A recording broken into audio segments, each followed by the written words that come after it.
ছোট্ট বন্ধুরা, আজকে তোমাদের একটা নতুন গল্প শোনাবো। হারিয়ে যাওয়া সময়। একটি গল্প যা সময়ের গুরুত্ব শেখায়। আমরা সবাই জানি সময়ের কাজ সময়ে করতে হয়, সময় নষ্ট করা উচিত নয়। ছোট্ট ছেলে তন্ময় সারাদিন মোবাইলে গেম খেলে। পরীক্ষার সময় তার কিছুই মনে থাকে না। তন্ময়ের মা তন্ময়কে বলে, তুমি এত গেম খেলো, পড়াশোনা কবে করবে? তারপরেই সময়ের মূল্য বোঝার সময় এসে গেল।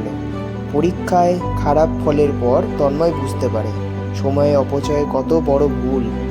এরপর থেকে সে একটি সময়সূচি বানিয়ে চলে।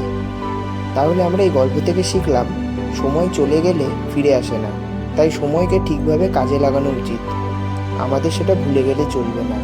সবাইকে সময় কাজে লাগিয়ে চলতে হবে।